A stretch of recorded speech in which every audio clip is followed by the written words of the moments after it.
अस्सलाम वालेकुम friends, welcome to classic entertainment channel.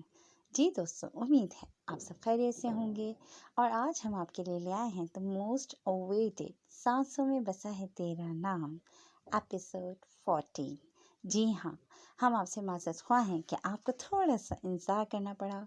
क्या करें, ज़िंदगी है, चीज़ें ऊपर नीचे हो ही जाती हैं, मगर उम्मीद है कि आप हमारा भरपूर साथ देंगे और एंजॉय करेंगे आगे वाली एपिसोड्स को। इससे पहले कि हम आगे बढ़ें, आपको दिखाते हैं रीकैप।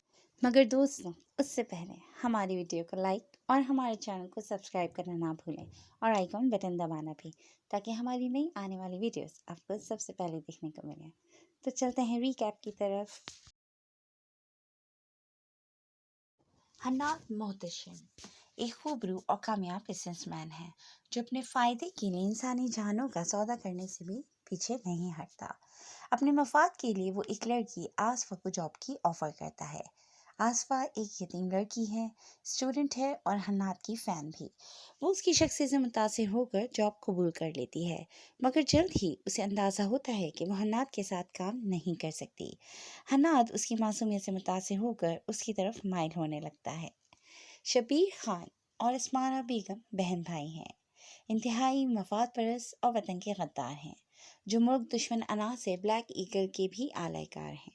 अस्माना बेगम की एक बेटी है इंशा, जो बोल नहीं सकती, मगर अपनी माँ और मामू की मुनाफ़त से वाकिफ़ है और अपने वतन से मुखलिस भी। मेजर वहबान हातिम एक वजी और बहादुर सिपाही है, जो सर पर कफन बांधे वतन की खातिर हर वक्त जान हथेली पर लिए फिरता है। अपने ख़ानदान का लाडला है। एक मिशन के दौरान वहबान की मुलाकात इंशा से होती है और हाज़ाती तौर पर वो एक दूसरे से 2-3 बार मिलते हैं और बात पसंदीदगी तक पहुंच जाती है। ब्लैक ईगल शबीर खान से उसकी भांजी इंशा का हाथ मांगता है, तो अस्मारा बेगम अपनी बेटी को बचाने के लिए एक फैमिली में उसका रिश्ता तय कर देती हैं, जो कि वहबान है। मगर इंशा इस बात से अनजान है और वहबान इस बात से वाकिफ। अब आगे 700 में बसा है तेरा नाम, written by Farwa Khalid, episode 14। जी सर, आप फिक्र मत करें। इस वक्त वो हमला करने से ज़्यादा अपनी जान बचाने में मसरूफ़ होंगे, और इससे पहले कि वो कोई नया प्लान तरतीब दें, मैं उन्हें उनकी असल जगह पहुंचा दूंगा। वहबान फ़ोन पर मसरूफ़ सीढ़ियाँ उतरता तेज़ कदमों से बाहर की जाने बढ़ा था। वहबान, वो अपने ध्यान में बाहर निकल रहा था जब ड्राइंग रूम में घर की बाकी सब खवातीन के साथ बैठी ज़ीनत बेगम की पुकार ने उसके कदमों को ब्रेक लगाई थी। जी दादी जान। सबको अपनी जानिब मुतवज्जा देखकर उसे उनकी जानिब आना पड़ा था। बेटा, हमने तुम्हें वापस जाने से इसलिए रोका है कि तुम्हें बाकी सब बच्चों की तरह अपनी आंखों के सामने देख सकें, मगर तुम अपने ना जाने किन कामों में बिजी हो कि हम में से किसी को टाइम ही नहीं दे पा रहे। 2 दिन बाद शादी है तुम्हारी। जिंदगी का सबसे खूबसूरत तरीन वक्त होता है ये, इसे क्यों ज़ाया मत करो और अपने बिजनेस का सारा काम अपने बाप चचा के हवाले करके कम से कम 1 महीने की छुट्टी तो ले ही लो। क्या शादी के बाद बहू को इसी तरह किस्तों में अपनी सूरत दिखाने का इरादा है? जीनत बेगम ने एक ही सांस में सबके सामने वहबान की क्लास लेकर रख दी थी, जो मुसलसल इतने दिनों से उनके घर में तमाम फैमिली मेंबर्स के लिए बनाए गए रूल्स तोड़ता आ रहा था। जीनत बेगम ने सख्ती से घर के तमाम अफराद पर नाश्ता और डिनर एक साथ करने का रूल नाफिज कर रखा था, मगर वहबान सुबह जल्दी निकल जाता था, ना नाश्ते की टेबल पर पाया जाता और रात को लेट वापस आने की वजह से ना डिनर की टेबल पर, जो जीनत बेगम इतने दिनों से नोट करने के बाद आज बोल गई थी। घर में कोई भी उसके असल काम से वाकिफ नहीं था, इसलिए वो किसी को अपनी ड्यूटी की संगीनियों के बारे में ना बताने पर मजबूर था। मगर अपने घर वालों के इतने प्यार और फिक्र पर उसे उन सब पर टूट कर प्यार आता था, जो उसकी शादी और उसके चेहरे पर खुशी लाने की खातिर मुसलसल काम में जुटे हुए थे। आई एम सो सॉरी, मुझे अपनी गलती का एहसास है, अब ऐसा नहीं होगा। वहबान उनके गिर्द बाजू का हसार कायम करता उनकी पेशानी पर अकीदत से लब रखते बोला था। उसके लिए उसके अपने बहुत अहम थे। मुल्क के अमन व सुकून के साथ साथ उस पर अपने ख़ानदान वालों को भी खुश रखने की जिम्मेदारी आयद होती थी। वहबान के बस इतना ही कहने की देर थी कि जीनत बेगम फौरन मान गई थी। باقی سب پر ٹھیک ٹھاک روب رکھنے والی وہ وہبان کے معاملے میں ایسے ہی نرم دل تھیں۔ اچھا چلو، ہمیں ہماری ہونے والی بہو کی شادی کا جوڑا سلیکٹ کرواؤ۔ ویسے بھی تمہاری دلہنیں تمہاری پسند کے لباس میں ہی ہونی چاہیے۔ زینت بیگم نے موقع پر چوکا مارتے اپنے اکڑو پوتے کو پکڑ لیا تھا، جو ابھی ان سے سوری بولنے کے بعد اس سب سے بچ نہیں سکتا تھا۔ سامنے پڑے اتنے سارے لہنگے دیکھ کر وہبان کی بچاروں جیسی بنتی شکل وہاں موجود تمام افراد کے ہونٹوں پر مسکراہٹ بکھیر گئی تھی۔ آخرکار اونٹ پہاڑ کے نیچے آ ہی چکا تھا۔ دادی جان، مجھے بھلا ان سب کا کیا پتا، آپ ہی کوئی چوز کر لیں، مجھے وہی سب سے اچھا لگے گا۔ اپنی ہی ہونے والی دلہن کا ڈریس سلیکٹ کرنا اس وقت بندوق اور گولیوں سے کھیلنے والے اس نڈر نوجوان کے پسینے چھڑا گیا تھا۔ بیٹا جی، دلہن آپ کی ہے، میری نہیں۔ انشا پر کون سا کلر سوٹ کرے گا، کون سا نہیں، میں کیسے بتا سکتی ہوں؟ زینت بیگم خفگی کا اظہار کرتے بولی تھی، جبکہ ان کے منہ سے انشا کا نام سن کر وہبان کی آنکھوں کے سامنے اس کا نازک سراپا لہرا گیا تھا۔ جو لڑکی سادگی میں بھی قیامت ڈھاتی تھی، وہ دلہناپے میں نہ جانے اس پر کس قدر بجلیاں گرانے والی تھی۔ وہبان نے اس قاتل حسینہ کے تصور میں ڈوبے سامنے پڑے بلڈ ریڈ انتہائی شاندار قیمتی لہنگے پر ہاتھ رکھ دیا تھا۔ نائس چوائس وہبان بھائی، سب کو ہی وہ لہنگا بہت پسند آیا تھا۔ کتنی کیوٹ اور نازک سی ہے نا ہماری ہونے والی بھابھی، ہمارے دبنگ اور کھڑوس سے بھیا کے ساتھ ان کی جوڑی بالکل فٹ بیٹھے گی۔ عروج دھیمے لہجے میں باقی سب سے مخاطب ہوتے بولی تھی، مگر اس کی بات وہبان کی زیرک سماعتوں سے محفوظ نہیں رہ پائی تھی، جس کے ساتھ ہی وہبان کی آنکھوں کے سامنے رات کا منظر لہرا گیا تھا۔ یہ سب جو اس لڑکی کی معصومیت اور نزاکت کے قصیدے پڑھ رہے تھے، کوئی اس سے پوچھتا کہ وہ حقیقت میں اس سے کتنا مختلف تھی۔ وہبان کا موڈ بدل چکا تھا۔ رات کو جو انشا نے اس کے ساتھ کرنا چاہا تھا، وہ اتنی آسانی سے اسے بھولنے والا بالکل بھی نہیں تھا۔ جب بھی وہبان انشا کے بارے میں کچھ اچھا سوچنے کی کوشش کرتا تھا، وہ کوئی نہ کوئی ایسی حرکت کر کے یہ ثابت کر دیتی تھی کہ وہ اسمارا بیگم کی بیٹی اور شبیر خان کی بھانجی تھی، جس سے اچھے کام کی امید کرنا بے وقوفی سے زیادہ کچھ نہیں تھا۔ ماما، انشا نے اپنے چکراتے سر کو تھامتے بمشکل اپنی آنکھیں کھولنے کی کوشش کی تھی، مگر اس کا سر بہت بھاری ہو رہا تھا۔ کوہنیوں کے بل تکیے کا سہارا لیتے وہ بیڈ گراؤنڈ کے ساتھ ٹیک لگاتی اٹھ بیٹھی تھی۔ کافی دیر بعد حواس بیدار ہوتے اس نے حیران نظروں سے خود کو اپنے ہی کمرے میں بیڈ پر بیٹھے دیکھا تھا۔ اسے تو کل وہبان اپنے ساتھ کہیں لے کر گیا تھا۔ انشا کی نگاہوں میں وہبان کا جنگل والا روم گھوم گیا تھا۔ میں یہاں کیسے پہنچی؟ رات کو ہوا سب کچھ کسی فلم کی طرح اس کی نظروں کے سامنے گھومنے لگا تھا۔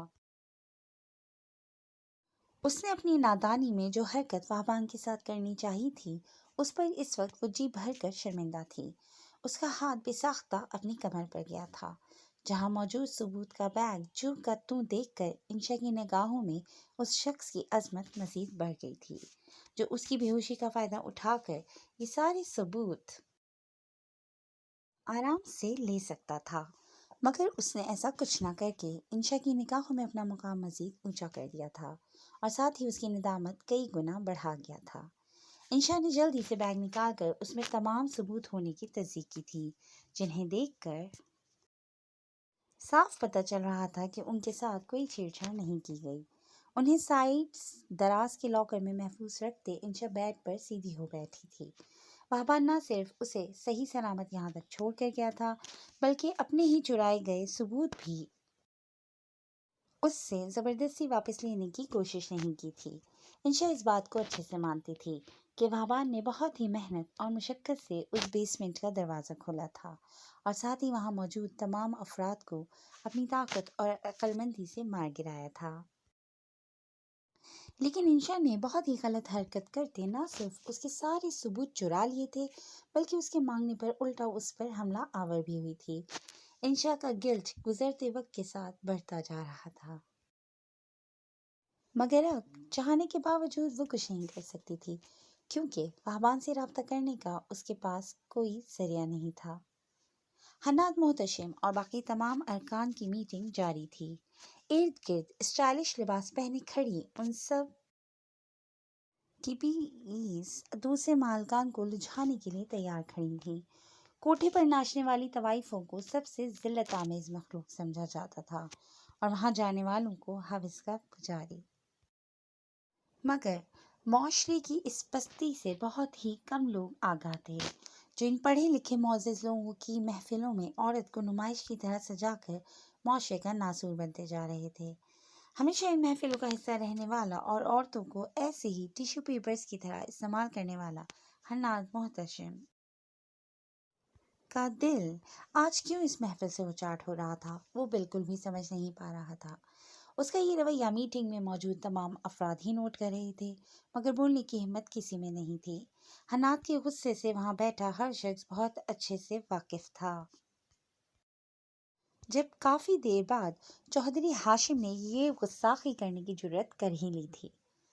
क्या हुआ हन्नाद साहब, आपकी तबीयत ठीक नहीं लग रही? सब खैरियत है ना?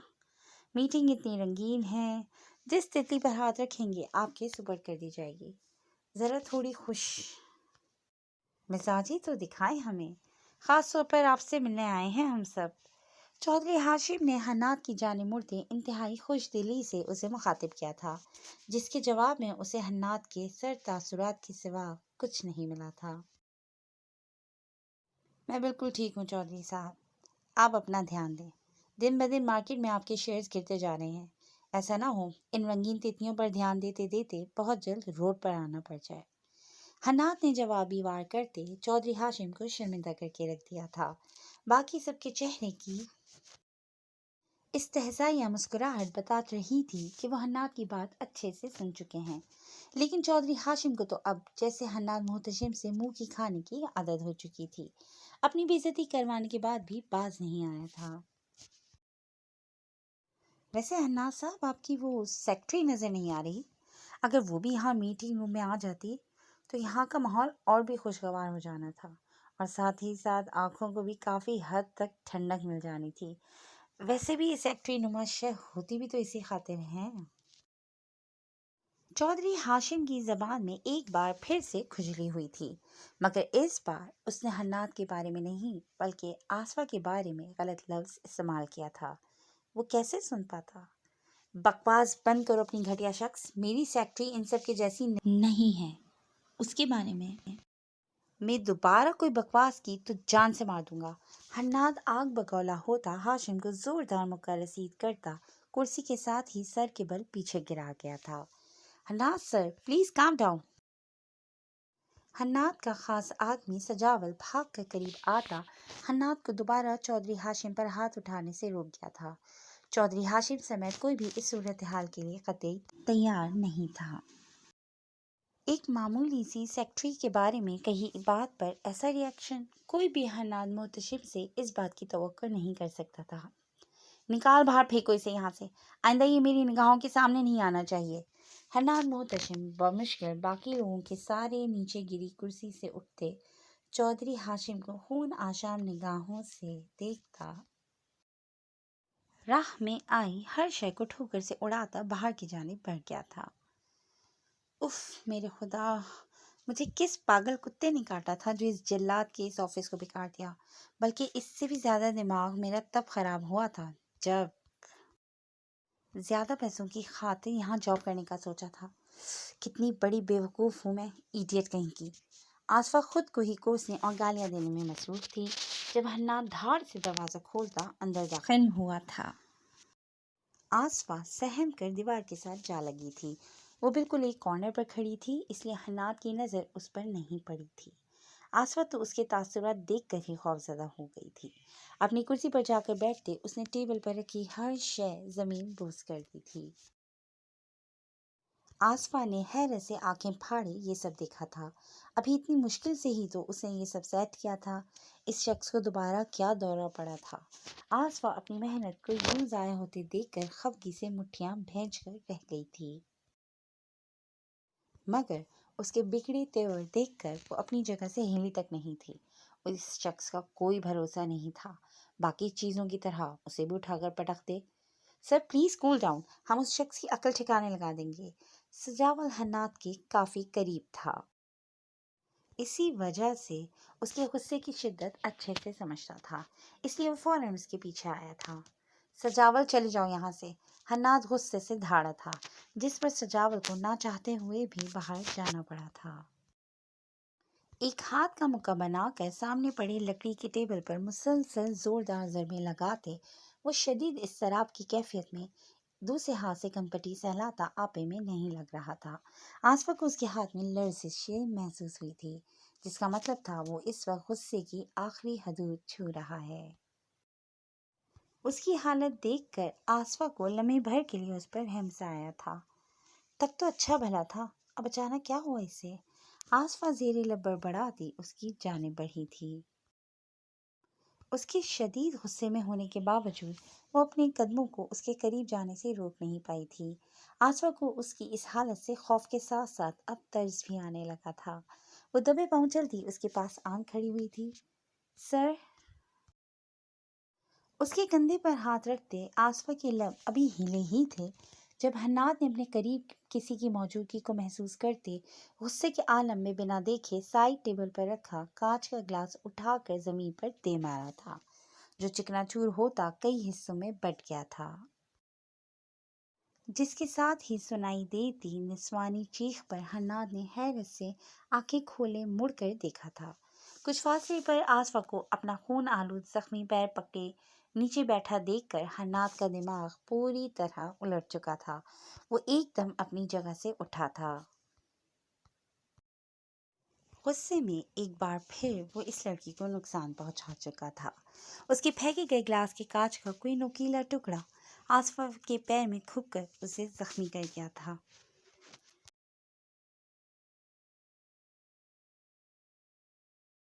जी फ्रेंड्स, आज के लिए बस इतना ही। उम्मीद है आपको आज की एपिसोड भी पसंद आई होगी। बहुत जल्द नेक्स्ट एपिसोड के साथ हाजिर होंगे। अपने कमेंट सेक्शन में हमें अपनी राय से ज़रूर आगाह कीजिएगा। Till then take care and अल्लाह हाफिज़।